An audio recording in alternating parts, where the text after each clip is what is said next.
5 foot 5 inch लंबे KD Jadhav ने college में रेसलिंग टीम में शामिल होने के लिए अपने स्पोर्ट्स टीचर से कहा, लेकिन उनकी हाइट देखकर टीचर ने उन्हें टीम में लेने से मना कर दिया। इसके बाद जाधव ने सीधे अपने कॉलेज के प्रिंसिपल के पास जाकर रेसलिंग टीम में शामिल करने की मांग की। प्रिंसिपल ने ट्रायल्स के बाद जाधव का नाम रेसलिंग टीम में जोड़ दिया। अगर 1948 में उस प्रिंसिपल ने यह कदम नहीं उठाया होता तो आजाद भारत को रेसलिंग में पहला ओलंपिक मेडल जीतने के लिए 56 साल और इंतजार करना पड़ता। केडी जाधव ने 1952 के हेलसिंकी ओलंपिक में ब्रॉन्ज मेडल जीतकर भारत के पहले रेसलर बनने का गौरव प्राप्त किया। उनके प्रिंसिपल ने अपना घर बेचकर 7,000 रुपए जुटाए थे ताकि जाधव ओलंपिक में हिस्सा ले सकें। मॉडर्न ओलंपिक गेम्स का इतिहास 129 साल पुराना है और भारत ने 1900 से ओलंपिक में हिस्सा लेना शुरू किया। इतने वर्षों में भारत ने कुल 35 मेडल जीते हैं, जो केवल 9 खेलों में आए हैं। इस स्टोरी में हम इन 9 खेलों में भारत के पहले मेडल की कहानी जानेंगे। भारत का पहला ओलंपिक मेडल एथलेटिक्स में नॉर्मन प्रिचर्ड ने 1900 पेरिस ओलंपिक में जीता था। उन्होंने 200 मीटर हर्डल्स और 200 मीटर रेस में सिल्वर मेडल प्राप्त किया। हालांकि इसे लेकर विवाद है क्योंकि प्रिचर्ड अंग्रेज थे और इंग्लैंड भी इसे अपना मेडल मानता है।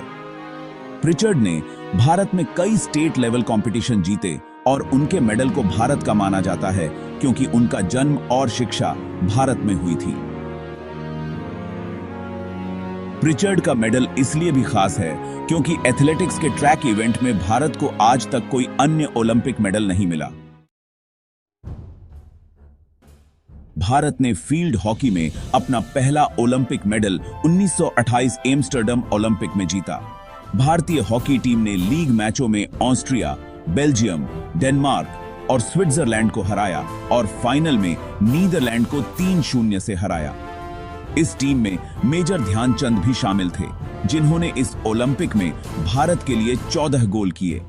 1928 से लेकर अब तक भारत ने हॉकी में 8 गोल्ड, 1 सिल्वर और 3 ब्रॉन्ज मेडल जीते हैं।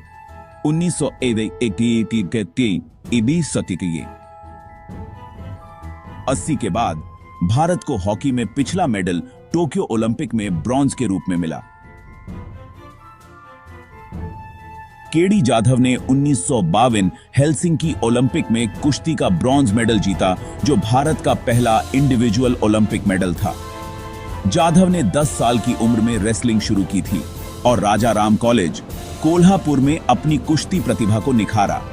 कॉलेज प्रिंसिपल की मदद से उन्हें टीम में एंट्री मिली और कोल्हापुर के महाराजा ने 1948 लंदन ओलंपिक में उनकी ट्रिप का खर्च उठाया।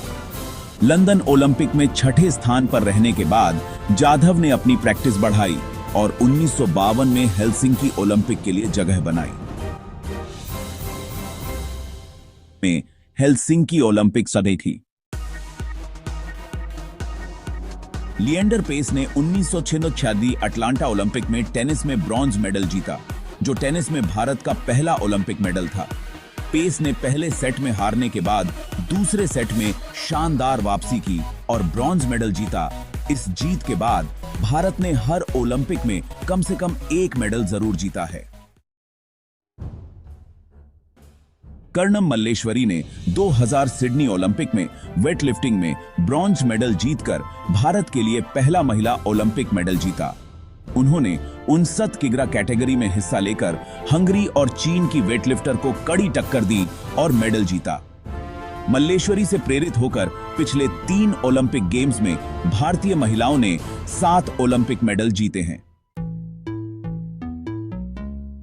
राज्यवर्धन सिंह राठौड़ ने 2004 एथेंस ओलंपिक में शूटिंग में सिल्वर मेडल जीता, जो शूटिंग में भारत का पहला ओलंपिक मेडल था।